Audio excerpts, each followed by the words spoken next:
Queridos hermanos, hoy día estoy en Balai Budaya Rejosari, es un lugar de MSF de Java, provincia de Java, y es un lugar de crecimiento o formación o centro cultural, pero también un centro de como lewat seni dan budaya Nusantara. Sumber Dukun, ada paroki Sumber Maria Lourdes Sumber. Kalau belum jelas, Muntilan naik lagi ke arah Gunung Merapi. Saya lahir di sana. Kemudian sekarang ini saya sedang liburan. Tugas saya di Amerika Selatan, tepatnya di negara Chile. Di sana ada provinsi MSF Chile. Waktu saya masuk, sekarang sudah menjadi Amerika Selatan, provinsi Amerika Selatan. Saya berkarya di sana. Ini saya menginjak tahun yang ke-10 berkarya di Chile, di Amerika Selatan. Kalau belum punya gambaran tentang Chile, itu tetangganya Argentina, Peru, Bolivia, tetangga agak jauh Brasil ya. Itu Amerika Selatan. Kami di situ berkarya di tempat itu. Bersama dengan romo-romo yang lain, ada romo-romo yang dari Belanda, dulu ada yang dari Brasil juga, dari Polandia juga ada, dengan romo-romo Chile yang lain. Queridos hermanos, hoy día estoy en Balai Budaya Rejosari, es un lugar de MSF de Java, provincia de Java, y es un lugar de crecimiento o formación o centro cultural, pero también un centro de como comunicación entre religiones. En esa parte hay musulmán, religión tradicional y de otra religión más en Indonesia, porque nosotros tenemos mucho religión en este país. Yang saya katakan tadi, saya mengatakan saudara-saudari yang terkasih, saya berada di Balai Budaya Rejosari, karya MSF Provinsi Jawa, di mana ini adalah pusat pembelajaran budaya untuk tumbuh bersama budaya juga dengan agama-agama lain. Itu yang saya katakan tadi. Kebudayaan Asia dengan kebudayaan Amerika Selatan berbeda. Berbedanya kita orang Timur itu lebih kontemplatif ya. Orang-orang Timur lebih kontemplatif, lebih mencoba untuk menjaga jarak. Kelihatannya menjaga jarak, tapi sebenarnya tidak. Kalau orang-orang kebudayaan Amerika Selatan, di sana sebagian besar adalah pendatang dari Spanyol. Ya. Suku-suku asli kedatangan bangsa Spanyol di sana adalah untuk membuat koloni. Cara yang paling keji mereka lakukan adalah datang, merampas dan membunuh waktu itu orang-orang Spanyol. Karena apa? Karena yang di Chile itu, yang dibawa ke Chile waktu itu adalah para tentara dan juga tahanan. Janjinya untuk mereka adalah kalau kamu mau mempunyai hidup yang kedua, ya, karena di sana boleh dikatakan sampah mungkin ya orang-orang itu hidup yang kedua. Sana mereka itu budak gitu loh atau bukan budak, orang-orang tahanan. Orang-orang situ yang jahat, bisa katakan jahat atau tidak jahat tapi masuk penjara bisa juga kan, masuk penjara. Terus jadi kalau kamu pengen kesempatan yang kedua, kami mempunyai ekspedisi atau kolonialisasi di Chile. Jadi yang datang ke sana adalah sebagian kelompok-kelompok itu. Berbeda dengan mereka yang pergi ke Peru. Peru adalah kerajaan kedua, boleh dikatakan kerajaan Spanyol di Amerika Selatan. Yang datang ke sana adalah para bangsawan, orang-orang seperti utusan, ya. Dan ke Peru itu mereka untuk berkomunikasi, mencoba untuk mengambil saling menguntungkan dengan orang Inca misalnya, ya. Di Machu Picchu itu orang-orang Inca dulu mereka berusaha untuk ya namanya juga kolonial, mereka mencoba untuk mengambil untung dari tanah Amerika Selatan, tapi pendekatannya berbeda. Secara umum kebudayaan di Amerika Serikat itu kebudayaan orang-orang gembira, boleh dikatakan orang-orang akrab, kelihatannya akrab. Wah, kamu gimana, apa kabar? Misalnya saja ya yang udah umum itu, kalau di sana ketika ketemu orang itu salaman umum ya, tapi umum juga salaman kalau sama laki-laki itu berpelukan, kamu apa kabar gitu. Kalau dengan laki-laki dan perempuan salaman cipika-cipiki, itu umum ya. Pertama Siapapun. gimana, Romo? Ada riko gitu bahasanya. Pertama ya enggak nyaman toh, kita kan enggak biasa. Kadang sama bapak ibu kita saja enggak cipika-cipiki apalagi berpelukan, karena memang budaya Jawa kan sebentar ya kan. Tenang aja. Posisi Romo pakai jubah habis Sama, semua sama. Semua enggak peduli Romo, bruder, suster, kemudian mereka entah presiden atau orang-orang biasa seperti kita itu sama. Jadi kalau ketemu apa kabar? Kalau dengan yang lain juga cipika-cipiki biasa. Tapi selama corona ini nggak boleh. Selama corona ini enggak boleh. Selama corona ini cuman gini. Oke. Sambil itu yang terjadi di sana. Jadi kebudayaan Amerika Latin itu cukup terkenal ya. Bahkan orang-orang Eropa, orang-orang Amerika Utara, Amerika Serikat itu mengakui orang-orang Amerika Latin itu orang-orangnya alegre itu gembira, akrab, dekat. Itu yang di permukaan seperti itu. Kebudayaan di sana juga adalah kebudayaan orang-orang suka berbagi atau berpesta. Kalau Chile itu kan memanjang dari pegunungan Andes, pegunungan Andes yang bagian selatan memanjang sampai utara, ketemu di Peru. Di Peru masih pegunungan Andesnya masih selanjut sampai ke Amerika Tengah ya. Itu sampai sana posisinya seperti ini. Jadi ini pegunungan Andes membatasi dengan Argentina. Ya, sebagian perbatasan yang timur kan dengan Argentina. Pegunungan Andes. Kemudian secara umum setelah pegunungan itu Chile lembah dari selatan ke utara, kemudian pegunungan pantai. Ya, pegunungan pantai misalnya seperti mana ya? Kalau kita mudahnya itu Gunung Kidul atau Kulon Progo itu namanya apa? Aku lupa. Apa pegunungan yang Menores kurang lebih seperti itu. Jadi lembah antara pegunungan pantai, ya kemudian sana pantai dan itu. Maka di sana itu yang bagian tengah ke selatan tuh pertanian cukup bagus karena lembah dan suhunya yang 4 musim di sana ya, tapi untuk pertanian relatif stabil karena dilindungi itu. Itu mengenai budaya sana sedikit saya menjelaskan kurang lebih seperti itu. Musimnya 4 musim. 4 musim. Ini musim panas. Ini Februari, nanti bulan Maret. Ya. Itu maksudnya Romo Ipeng musim durian atau musim rambutan? Musim kondangan. Musim kondangan, musim panas, kemudian musim gugur, musim dingin dan musim semi. Kalau musim dingin itu beberapa tempat bersalju memang ya. Di paroki saya yang dulu, saya kan sudah pindah 4 paroki. Gimana saja, Romo? Pertama itu di Santiago, pusat ibu kota. 1 tahun 5 bulan kurang lebih. Kemudian pindah ke daerah lebih selatan lagi 316 km ke selatan. Paroki mana? Paroki San Lorenzo Longgawi. Dengan Romo Sarie di sana 6 tahun ya, 6 tahun di sana. Di sana pertanian. Jadi mereka petani buah, petani anggur. Dan anggur terbaik di Chile itu ada di daerah kami waktu itu. Di region namanya region kita bahasakan provinsi ya, Provinsi Maule. Itu penghasil anggur-anggur terbaik di Chile di situ. Ya. Yang ketiga saya pindah ke Santiago lagi. Karena alasannya banyak romo-romo yang beberapa yang udah sepuh masuk ke wisma tua, kemudian beberapa sakit. Itu setahun di situ di Santa Isabel de Ungria namanya. Dekat dengan yang paroki awal ketika masuk itu kurang lebih naik sepeda 1/4 jam. Naik sepeda, saya biasa naik sepeda di sana. Itu di Santiago 1 tahun. Selama pandemi itu ya di rumah, banyak di rumah.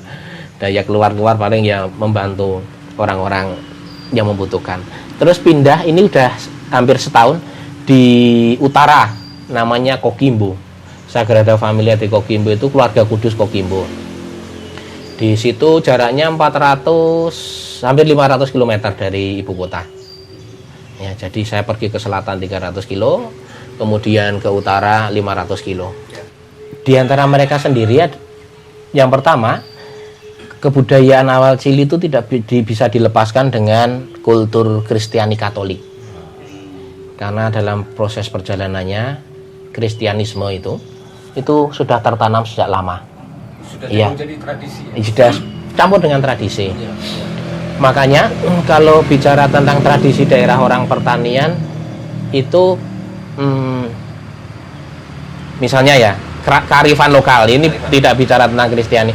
Kearifan lokal kalau mereka bercocok tanam itu mereka menghitung bulan. Ya, ada yang namanya menguante, creciente, terus apalagi itu. Jadi kalau misalnya mau menanam tanaman yang mau menghasilkan adalah daun, itu harus menguante misalnya. Kalau misalnya mau tanaman yang tumbuhnya cepat harus creciente, hitungan bulan. Ya bulan gelap, bulan setengah gelap, bulan sabit atau bulan penuh itu ada hitungannya, itu budaya lokal di sana. Sebagian sudah mereka masih menerapkan itu untuk beberapa hal. Karena berkaitan dengan juga dengan kondisi alam kan, hama dan sebagainya. Dan saya dulu punya kebun juga, tanya ke mereka ini bagusnya saya tanam hari apa atau bulan apa. Bagi kita orang Kristiani kan, saya sebagai orang Katolik sama pastor, semua hari baik, ya kan? Tapi secara tradisi kemudian kondisi, nah yang namanya alam kan juga berputar ya. Itu mengikuti itu dan banyak benarnya juga, benar juga. Jadi mereka juga niteni ya. Niteni. Jadi sebulan ada 4. Ya. Aku lupa namanya kan udah lama ada di situ. Misalnya menguante, creciente, apalagi lupa aku. Ada 4 itu dihitung pakai hitung. Terus kalau kebudayaan di sana misalnya Perada begitu kayak hari jadi kota atau apa gitu. kalau hari jadi kota selalu boleh saya garis bawahi, orang Chile itu sukanya pesta. Udah, kalau di sana tidak seperti sini. Jadi orang minum itu biasa seperti minum teh gitu. Jadi bukan tujuannya mabuk atau enggak. Mereka memang budaya dia persaudaraan. Ya itu memang itu. Iya itu ya kebiasaan. Jadi kalau ada orang itu udah ada ya. Kemudian misalnya pesta panen. Pesta panen itu ada pesta panen, nanti beberapa kelompok orang itu diundang di taman kota. Jadi ini taman kota, kemudian luar-luar itu daerah kampung, ini kota. Itu ada misalnya expo hasil panen atau hasil usaha mereka itu ada, misalnya musim panen atau pesta musim semi. Pesta musim semi nanti mulainya tanggal 21 September itu mulai musim semi. September, Oktober, November. Ya. Kemudian September, Oktober, November, Desember. Kemudian Desember mulai musim panas. Ada pesta musim panas. Ada juga pesta musim panas. Ada juga bulan Maret, April itu pesta vendemia. Vendemia itu pesta panen anggur. Di beberapa tempat ada. Jadi mereka ritme pertanian seperti itu. Terus ada pesta musik yang musim panas biasanya dengan show. Kalau kita umum itu grup band dangdutan ya atau apa namanya. Di sana itu ada musik khasana namanya reggaeton misalnya, cumbia, itu musik-musik Amerika Latin. Keroncongan atau semacam. Pernah lagu Despacito pernah dengar ya? Ya kurang lebih seperti itu. Tahu lagunya Latin ya. Apa lagi lagunya? Señorita pernah ya dengar ya? Ya yang Mendes tuh. Itu juga sana kurang lebih musik-musiknya seperti itu. Ada juga yang menarik, aku lupa tanggalnya. Itu ketika bulan Oktober tanggal 4 itu berkaitan dengan Santo Santa itu mereka membuat pesta salib. Jadi orang-orang kampung umumnya yang dulu itu misalnya bulan Oktober mereka kumpul keluarga membuat perapian. Sore itu biasanya potong babi ya sana kan kalau musim dingin cocoknya potong babi. Kalau musim panas itu domba, kambing atau sapi. Kalau yang musim dingin Anjing. Nggak ada itu. Itu bisa diprotes orang banyak. Nggak ada. Pencinta binatang banyak sana. Itu potongi terus nanti buat perapian. Orang tua mulai dengan doa kita bersyukur atas Santo Yohanes yang juga melindungi kita. Terus biasanya bapak-bapak atau ibu-ibu merangkai salib, tetapi dari ranting-ranting dan bunga. Ranting-ranting, ada yang buat satu, ada yang buat beberapa. Misalnya di sini gerbangnya situ. Nanti dibuat, kalau di sini bunganya yang bunga mekar musim-musim itu adalah bunga krisantinum, apa bahasanya itu? Bunga krisan ya, krisannya krisantinum sana itu yang kecil-kecil itu dibuat, nanti ditempel di sana, Di pintu gerbang. di gerbang sana. Terus misalnya ini kan rumah ya, terus depan situ di tembok itu ada satu bagus sekali. Itu ketika mekar, maksudnya bunganya segar bagus. Nanti ketika kering juga bagus, kelihatan ada daunnya kita alam. Kemudian misalnya Itu mereka mau mengungkapkan apa, Romo? mengungkapkan rasa syukur. Enggak, maksudnya pemakaian tangkai bunga itu ada simbol apa? Kristianinya ya, atau santo siapa, ada santo yang dirayakan itu mereka melindungi pertanian, melindungi pertanian mereka. Terus mereka membuat juga seperti itu atau dari kayu, nanti didoakan, ditancapkan di, itulah musim gandum ya, tancapkan di ladang gandum. Salah satu mitosnya adalah melindungi dari hama dan juga ini la ilaha, itu dinginnya musim dingin. Jadi supaya tanaman itu tidak efek dinginnya tidak merusak tanaman padi yang sudah tanaman gandum yang sudah akan berbunga. Roma Gelang itu membunuh pas ya, Roma ya. Ya mungkin seperti itu. Walaupun sebetulnya memang tanaman gandum itu memang cocok untuk kondisi itu, tapi mereka bilang supaya efeknya tidak terlalu besar, untuk itu kita mohon pada Tuhan dengan salib itu. Pak Toko ya pesta satu Franciscus. Franciscus maaf, Franciscus ini kan perlindungan lingkungan hidup. Mereka buat salib Santo Franciscus situ. Terus juga mereka kadang beberapa minta diberkati ladangnya, karena kebudayaan sudah campur ya dengan agama Kristiani. Binatang piaraan mayoritas dalam proses. Iya, tapi sekarang sekularisme cukup kuat kan. Dari analisis saya adalah kebudayaan asli dilenyapkan kan, walaupun masih ada orang Mapuche, orang Aymara, orang Diagita, orang Quechua, itu orang-orang asli, tapi banyak dilenyapkan. Berbeda dengan kita, Belanda datang dibunuh kan dengan kebudayaannya, dibunuh generasinya dengan kebudayaannya. Jadi kalau beberapa generasi tidak ada meneruskan, budaya kan hilang. Itu orang Spanyol datang situ kan mencoba menanamkan kebudayaan mereka di situ. Atau dengan kata lain, orang Chili kan percampuran orang, karena kelompok-kelompok pertama laki-laki semua. Jadi keturunan orang Chili itu antara orang-orang Indian kami katakan dengan orang-orang Spanyol. Ketika kebudayaan itu lenyap, tidak punya akar, perubahan sekularisme itu merasuk lebih cepat. Kalau kita orang Jawa ya, misalnya orang Bali yang lebih mudah, budayanya cukup kuat. Tiap hari mereka doa, pasang sesajen. Ada upacara, entah tidak peduli mereka mau ngapain, kita upacara. Itu kan nilai-nilai budaya yang sudah sejak dulu ada kan dijaga. Di sana kan enggak, orang datang situ, orang Spanyol boleh dikatakan sudah terlepas dari budaya sana, sementara di sini budayanya musnah.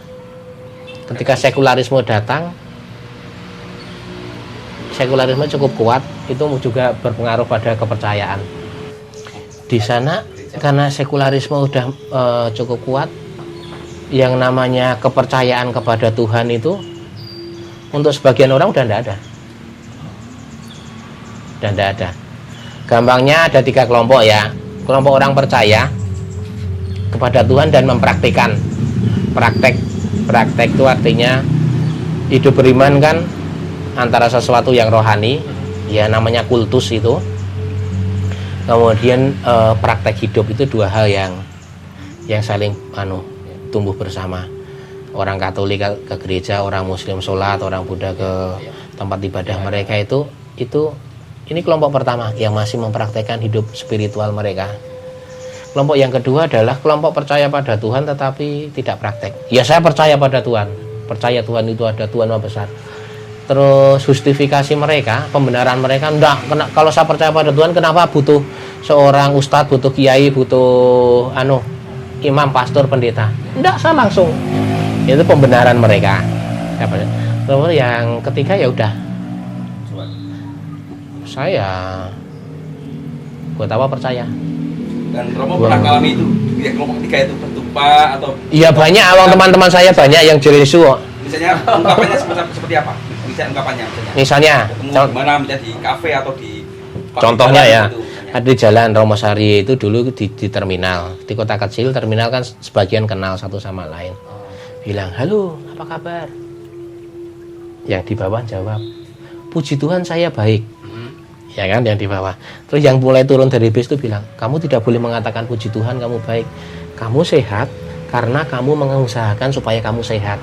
Kalau kamu tidak mengusahakan sehat, kamu tidak sehat. Realistis banget. Iyalah. Iya.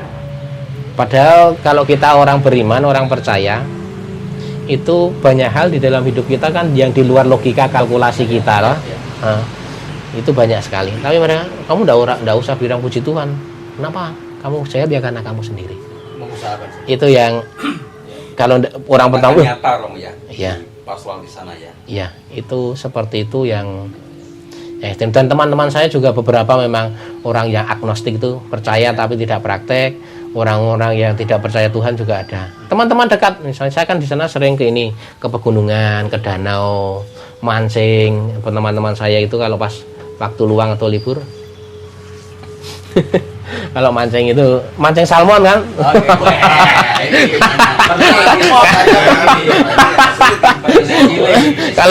Kalau dulu kotes enggak gabus kan gabus. Waktu mancing sana kan teman-teman saya ya banyak. Dan kita baik-baik saja dalam artian yang namanya kepercayaan kan hal yang pribadi. Oke, kamu percaya gitu. Ya kadang diskusi ada. Kenapa, Mas? Kalau saya jawabnya mudah, ya saya ini manusia. Nah, manusia itu mempunyai tubuh, mempunyai perasaan, kondisi psikologis, mental, dan yang ketiga manusia itu punya yang namanya jiwa. Mereka katakan alma itu jiwa. Itu beda dengan binatang. Banyak orang, saya menjawabnya mudah aja. Banyak orang mencoba mengesampingkan alma jiwanya kan. Tapi ada, jiwa gitu kan punya jiwa. Dan ini yang kita mempunyai kontak dengan yang transenden, bahasa tingginya kan, dengan yang ilahi. Itu yang menjadi pegangan saya. Misalnya kita orang bekerja. Banyak loh orang-orang yang mengesampingkan kondisi fisiknya. Kerja sampai badannya bodol kan ada kan, bisa kan orang seperti itu. Demikian juga jiwa. Misalnya juga orang yang contohnya yang ekstrim, hidup berkeluarga, entah yang laki-laki atau perempuan tersiksa secara psikologis, bisa secara psikologis dikesampingkan, seperti jiwa dikesampingkan bisa, tetapi kan tidak bisa beriringan hidupnya. Bisa juga dikesampingkan, nanti ya akhirnya ya perjalanannya mandek lah bahasanya ya. Itu orang-orang yang tidak percaya pada Tuhan udah ada. Yang pertama, ketika awal di sana itu bulan-bulan pertama cukup menggelisahkan bagi saya. Karena apa? Datang ke sana tidak bisa ngomong sana. Walaupun kursus iya, tapi yang namanya kursus itu kan prakteknya kan beda. Misalnya jenengan semua bahasa Inggris bisa, baca bisa ya kan, dengar bisa ya kan. Tapi ngomong tema yang lain. Apalagi saya datang ke Chile, sana kan menggunakan bahasa umum Spanyol. Spanyol Chile, Spanyol Amerika Latin ya, secara umum. Itu ketika datang mulai kursus itu, saya itu enggak tahu apa yang mereka katakan, apalagi ngomong. Membaca pun masih salah-salah. Misalnya orang yang enggak bisa basa Jawa maca basa siji, loro, telu misalnya ditokokke meja. Itu kan perjuangan. Saya membaca juga gagap-gagap itu bahasanya awal-awal. Nah, terus saya diutus ke sini ke Chile untuk mewartakan Injil, kabar gembira ya, mewartakan sukacita. Nah terus piye iki? Terasing. Belum lagi makanannya berbeda, kehidupan sosial berbeda, ya.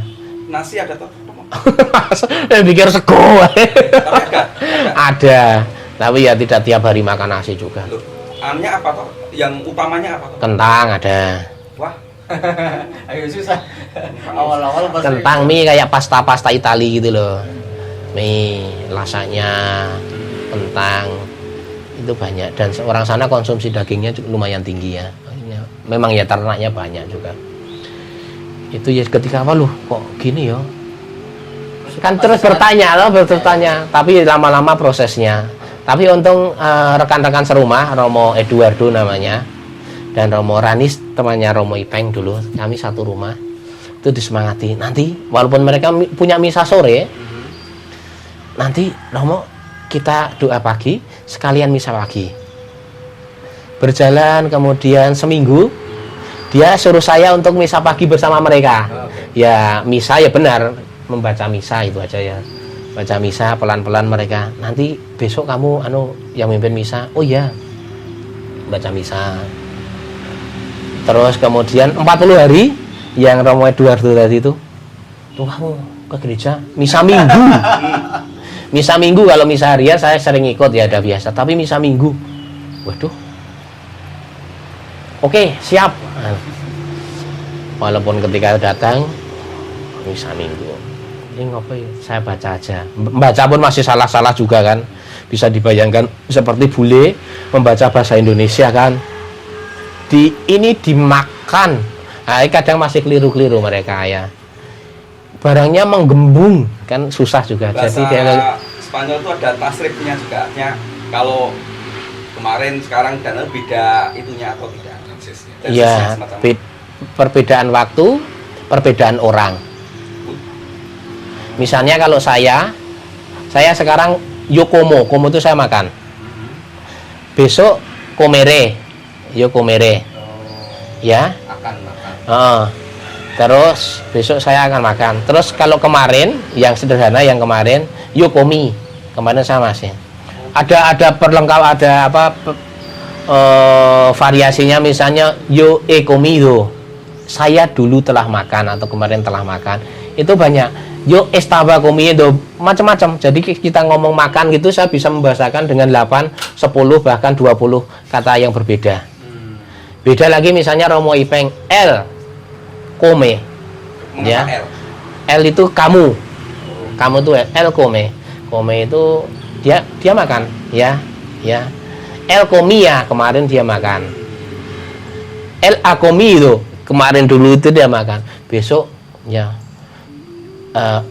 El comerá berarti besok makan. Jadi kata kerjanya itu disesuaikan waktu dan pribadi. Misalnya kalau hari ini kita makan, nosotros comemos.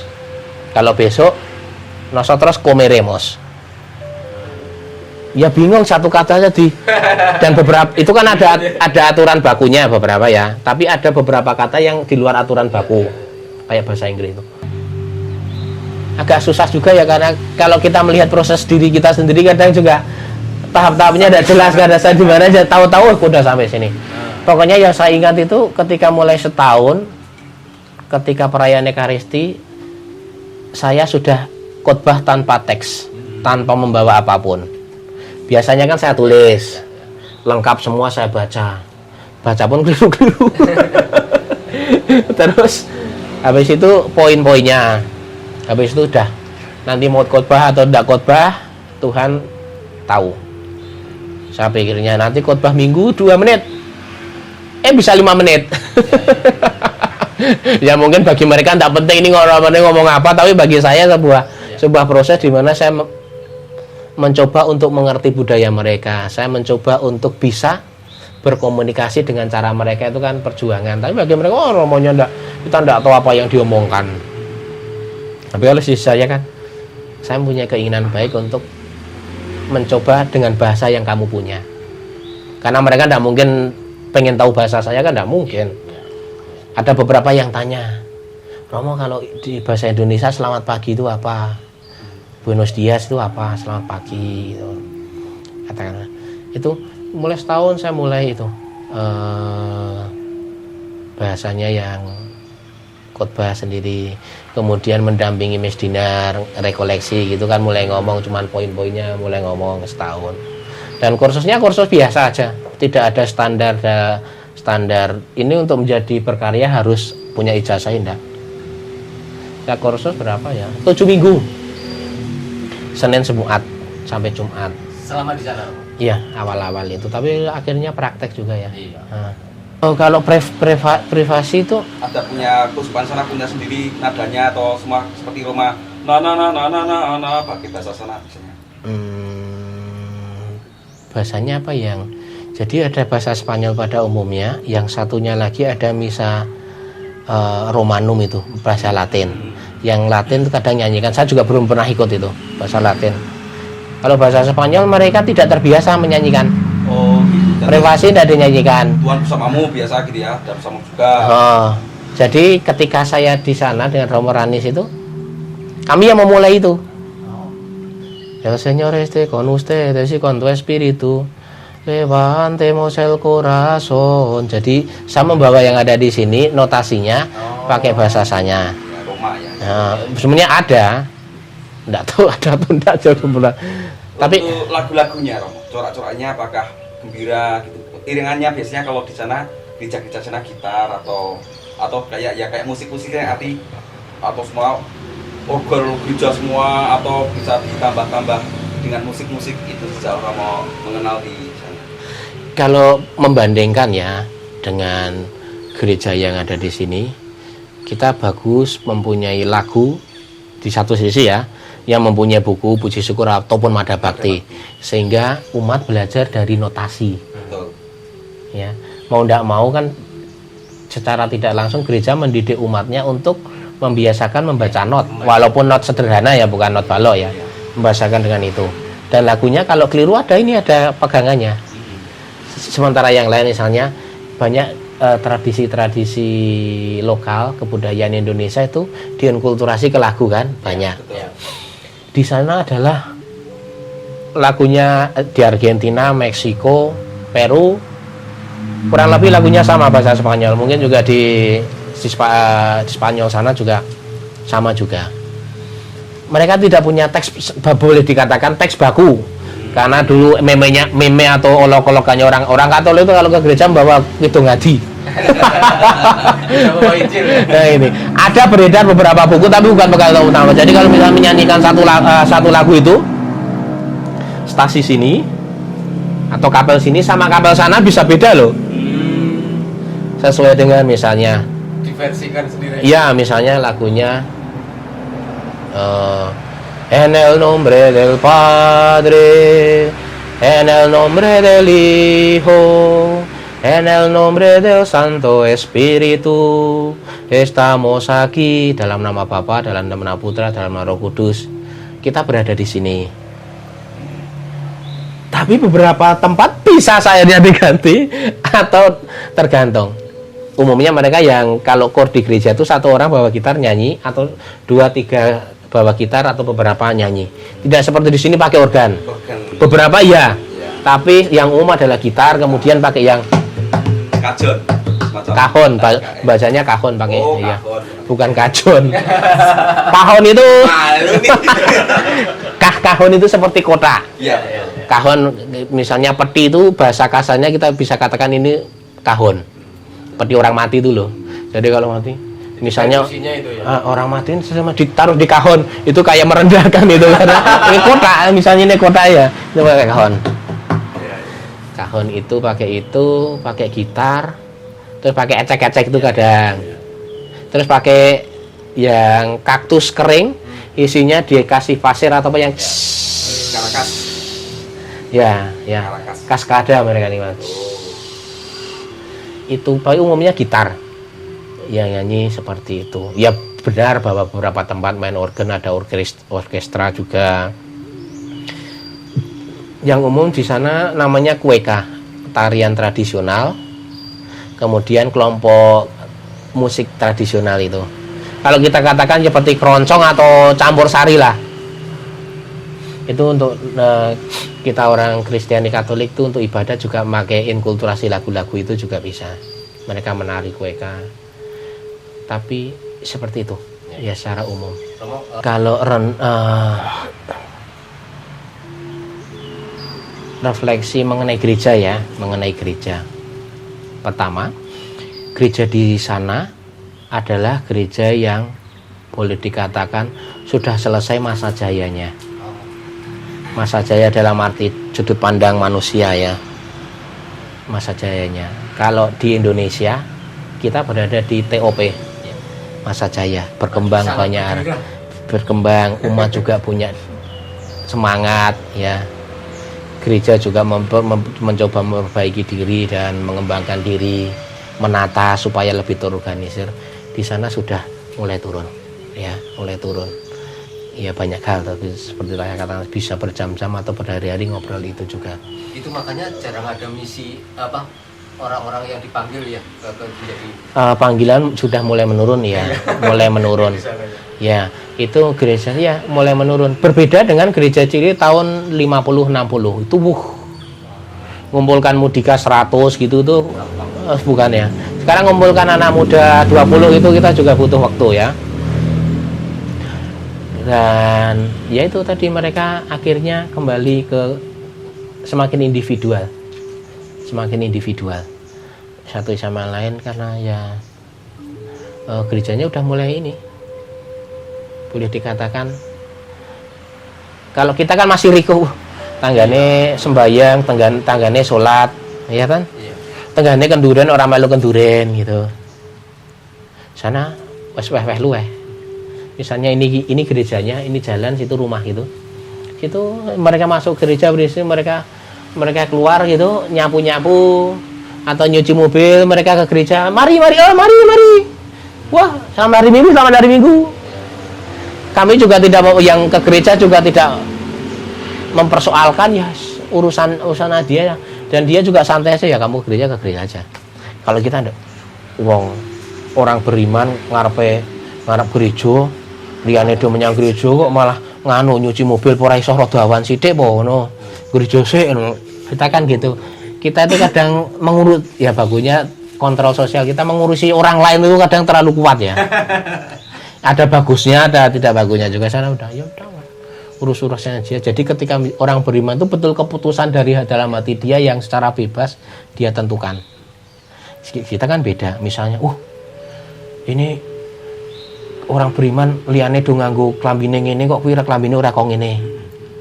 Di masyarakat, kae lho anakmu, kae bojomu. Kae kok klambine kok ngono liyane do sandang nganggone wis kaya liyane kowe ora kaya liyane. Tes pilihan itu kan menjadi tekanan, kontrol sosialnya begitu kuat. Karena enggak. Ya udah. Itu terus kalau kesimpulan saya, gereja Chile di sana mengalami persoalan yang cukup besar ya. Terus kepercayaan orang kepada gereja turun ya. Tapi perlu disadari juga bahwa gereja Katolik, ribuan sekolah Katolik telah mendidik orang-orang semakin manusiawi ya, semakin beradab dalam arti itu. Dari TK, playgroup sampai universitas banyak sekali mendidik orang-orang menjadi mengenal dan hidup dengan dirinya. Di sana juga ada rumah sakit yang dengan cinta kasih mendampingi orang-orang yang menderita. Di sana juga ada pusat-pusat pendampingan psikologis, spiritual, orang-orang yang punya masalah psikologis. Karena di sana persoalan psikologis itu biasa. Misalnya saya jangan itu yang malah marak ya. Persoalan psikologis itu karena iya makanya misalnya ada orang yang ke psikolog psikiater udah biasa. Kalau kita masa nang psikolog wis rada ngene kan. Padahal kan normal kan. Kita itu kadang kalau misalnya habis kudanan, kekeselan, masuk angin kan tubuh kita juga sakit. Demikian juga kondisi psikologis. Misalnya pekerjaannya banyak, baru di keluarga ada sesuatu yang kurang beres. Secara psikologis sakit kan wajar. Tapi kita milihnya kalau kita orang-orang Asia harus mampu, mosok ora tetek kok ngono tok wae lah. Padahal wajar orang sakit itu orang sini. Itu orang ke psikolog, psikiater tuh biasanya manusia punya dimensi itu. kehadiran gereja. Terus gereja juga mempunyai tempat di sana. Ada yang namanya alberge. Alberge itu kalau musim dingin, orang-orang jalanan itu tidak mungkin tidur di pinggir jalan. Kedinginan kalau tidak punya selimut tebal bisa mati karena apa? Hipotermia. Gereja biasanya mempunyai rumah singgah, ya benar, rumah singgah untuk mereka banyak. Jadi ini kamu di sini, makan juga di sini kami sediakan, tidur situ nanti kurang hangat nanti kami carikan selimutnya. Karena kalau musim dingin itu kami pakai selimut yang kalau tidak ada pemanas ruangan, selimutnya bisa 3-4 selimut tebal. Ya. Terus lagi gereja juga berkarya sudah sangat lama juga. Misalnya paroki yang lama yang kami tempat karya kami itu namanya ruang makan umum. Comedor Fraterno itu adalah dapur umum. Ya, komedor ruang makan saudara ya, itu saudaraan. Jadi mereka orang-orang jalanan. Terus orang yang lewat itu makan di situ gratis. Kalau mereka misalnya mau ngasih apa bahasanya Indonesia apa ya, berkontribusi ya bahasanya, itu bisa juga di situ. Tapi paroki kami dulu tiap hari bisa antara 20 sampai 45-an. Biasanya 24, 26, 30, 35 datang. Kayak yang dirintis di Jogja ya. Ada gratis gitu ya. Jadi orang-orang yang di jalan tuh, tapi masalahnya kadang yang jagat kan ada orang-orang ini. Menjadwalkan diri ya toh, ikut. Kami tidak masalah, kami tidak masalah. Masalahnya itu kan ada orang-orang jalanan dan mereka memang beberapa orang kecanduan alkohol. Beberapa gereja mempunyai tempat rehabilitasi ya, tapi kami tidak punya. Waktu itu belum punya. Kadang mereka itu kalau udah guyon-guyon, mulai teriak-teriak satu sama lain. Dan orang mabuk itu tidak cuma sehari, bisa berbulan-bulan mabuk loh. Orang yang kecanduan bahkan bisa lebih dari setahun. Ada satu teman tuh, ya kenalan lah, ketemu itu. Wah, saya stres, pusing, terus minum. Baru 3 bulan udah sakit-sakitan. Wah, saya tidak mau lagi. Dia itu sudah lebih dari 6 bulan sampai setahun minum terus. Ya pokoknya bahasa umumnya ngintip gitu. Iya. Udah setahun jadi Masih mabuk. ya gitu. Gimana? Ya kami ya yang namanya cinta kasih. Kalau kita tidak bisa memberikan yang terbaik kepada mereka ya ini yang kami punya. Bisa memberikan mereka makan tiap hari. Orang-orang di jalan, orang-orang yang kecanduan alkohol itu biasanya ada 2 atau 3. Kadang kalau udah kumpul lah. Pernah beberapa kali kami panggil polisi karena memang ya kasihan yang ibu yang masak kan. Pak, ini ada 2 orang yang makan di sini nih, ya Pak.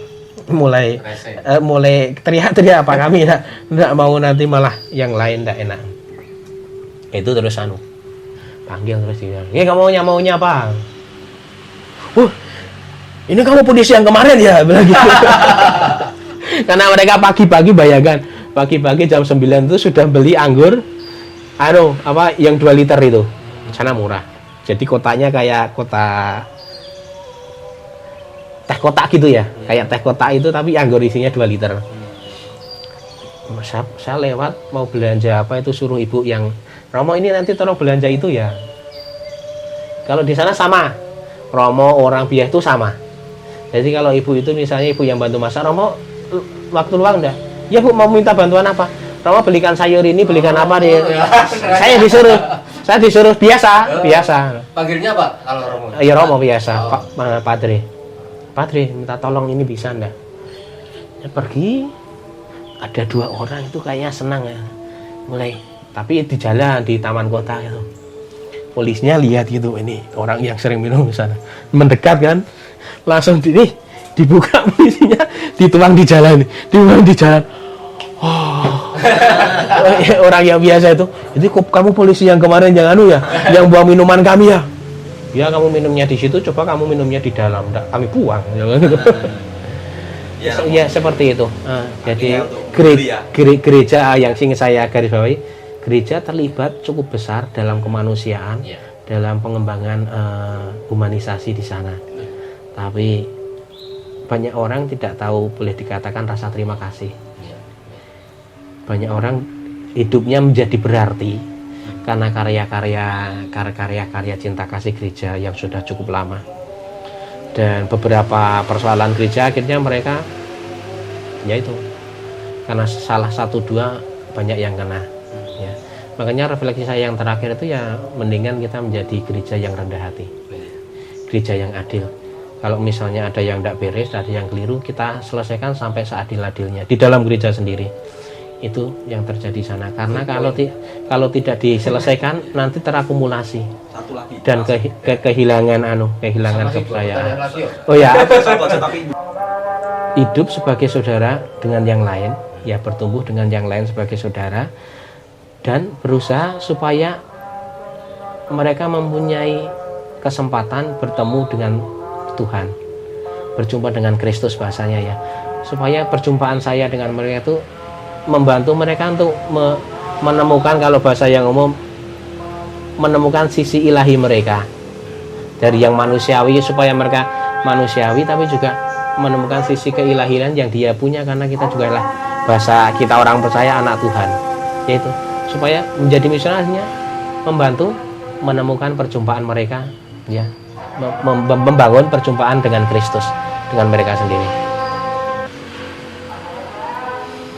Yang pertama itu penting bagi kita dimanapun kita ya, dengan siapa kita hidup, kita bersosialisasi dengan siapapun ya, di posisi apapun yang kita, ini tidak cuma untuk imam tapi semua orang, kita tetap menjadi diri sendiri yang otentik, diri kita sendiri. Itu yang pertama ya.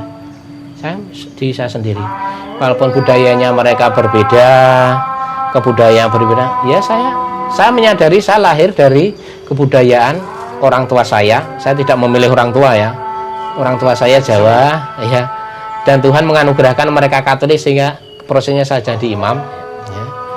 Itu saya tidak lepas dari akar saya orang sederhana seperti yang lain, bapak saya petani, ibu saya guru, keluarga saya di kampung, pekerjaannya juga sederhana. Itu diri saya sendiri seperti itu. Ketika bertemu dengan kebudayaan lain ya kita menyesuaikan dengan mereka, tapi jangan sampai kehilangan. Apalagi ini pilihan-pilihan hidup kita, misalnya jadi imam, atau misalnya jadi guru, atau jadi katekis, ataupun jadi prodiakon.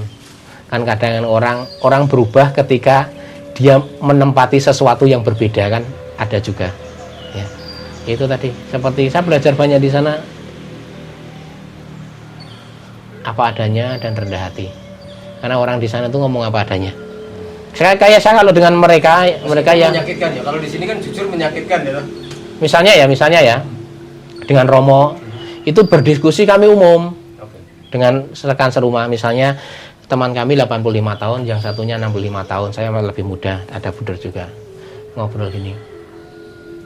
Itu pemerintah menganjurkan untuk kita kalau merayakan perayaan Ekaristi sudah boleh cuma 20 orang. Ya misalnya seperti itu. Terus saya bisa ngomong sama namanya Cornelio ya. Cornelio, saya tahu kamu mempunyai kesulitan untuk bernafas, tapi sebaiknya kamu pakai masker kalau bisa. Kamu sebaiknya kamu. Oh, Mang. Benar. Saya juga kesulitan itu, tapi saya butuh nafas. Atau setidaknya kalau berdekatan tuh pakai masker, ngobrol misalnya.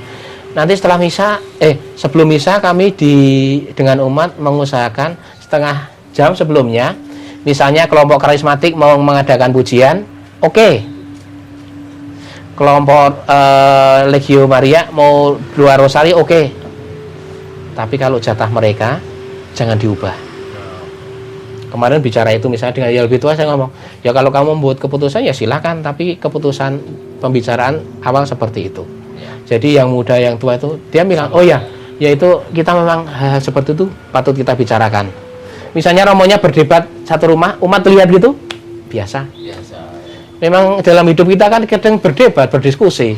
Kalau di sini ya budaya kita berdebat railok.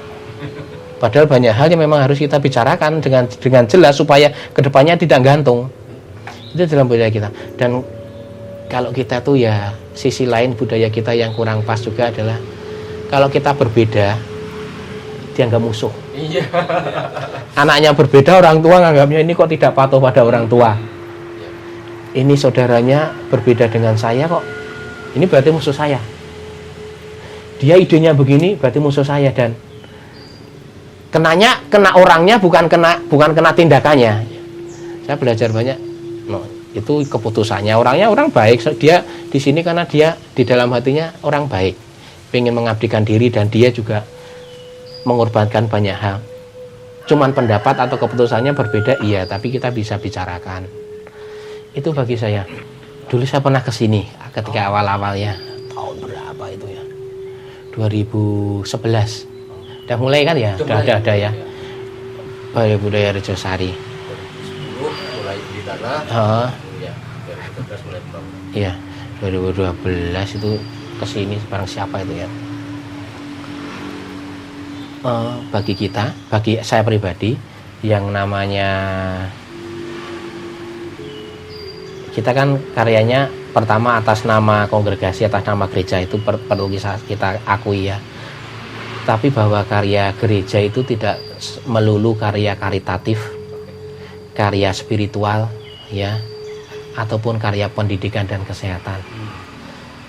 Karya kebudayaan itu bagian dari identitas kita ya, dari identitas kita. Kalau kita boleh mengatakan kebutuhan dasar kita apa?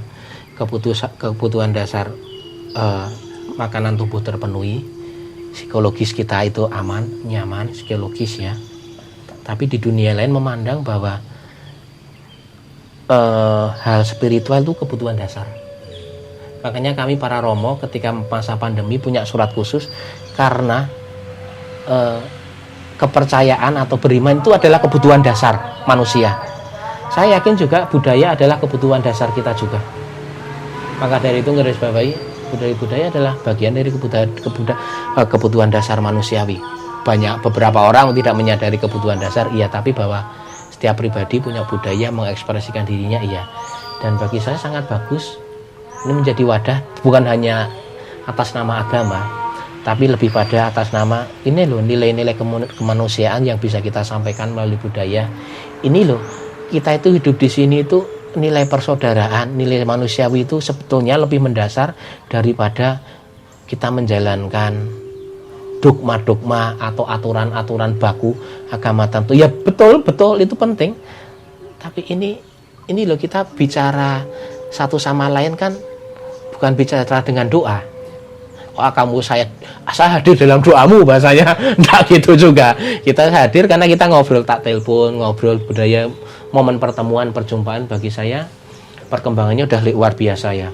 Punya peralatan-peralatan yang dibutuhkan, punya dulu awalnya kan mencari Romo yang mendampingi, sekarang ada Romo Ipeng, dan yang lebih mendasar lagi punya orang-orang seperti jenengan semua ini yang dengan tulus hati ingin mengabdikan diri di sini ya, bukan mengabdikan pada Romo Ipeng, bukan juga, saya yakin bukan hanya untuk gereja, bukan juga, tapi demi kemuliaan yang lebih. Itu bagi saya itu yang bagus.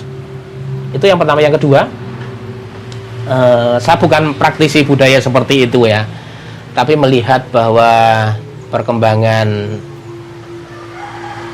kebudayaan kita, yang namanya budaya kan bukan hanya sesuatu yang dari dulu ada. Kita sekarang budaya digital itu berkembang. Tiap hari orang memegang alat elektronik yang punya layar ya. Itu saya rasa dulu pas ada film apa itu, bagi saya adalah loncatan luar biasa dari saya. Balai Budaya ingin mempublikasikan sebuah nilai, sebuah pesan ya, sebuah kegembiraan pada orang banyak. Itu bagi saya kita gunakan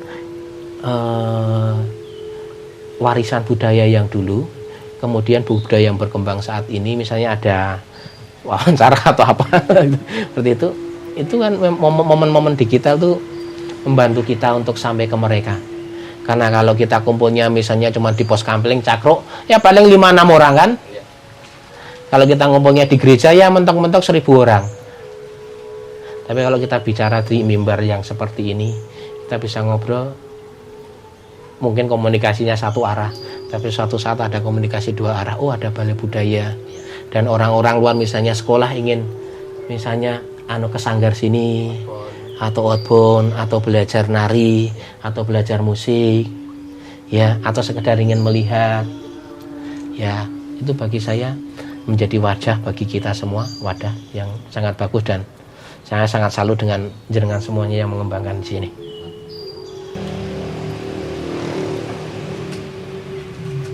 Kita sebagai pribadi bisa belajar banyak hal, menyukai banyak hal, dan juga berkarya di banyak bidang. Tapi ada hal-hal yang membuat kita itu menjadi penuh, ya kan? Bisa jadi orang mencari hal material tidak akan penuh karena bukan sesuatu bagian permanen atau mendasar diri kita. Tapi kalau yang namanya kebudayaan, tradisi yang sudah kita hidup sehari-hari itu kan bagi anak muda sekarang tidak mudah ya untuk menggait mereka. Antara kita sendiri kadang juga ada pasang surutnya. Menghidupi budaya, terus berkiprah atau terlibat itu bagi saya adalah bagian dari memenuhi kebutuhan supaya saya menjadi pribadi yang penuh. Mungkin bisa jadi secara materi tidak menguntungkan, tapi yang kita cari kan saya merasa penuh, merasa secure, merasa hidup dengan diri saya. Kalau saya ngomong dengan bahasa Spanyol, bahasanya gini ya. Hermanos, estoy en la casa de Balai Budaya. Balai Budaya es una casa de cultura. Voy a traducir lo más entendible. Rumah perjumpaan antar bangsa, anak bangsa. Yo creo que la traducción en castellano es la casa del encuentro del pueblo. Balai Budaya Rejosari bersama mewujudkan peradaban kasih lewat seni dan budaya Nusantara.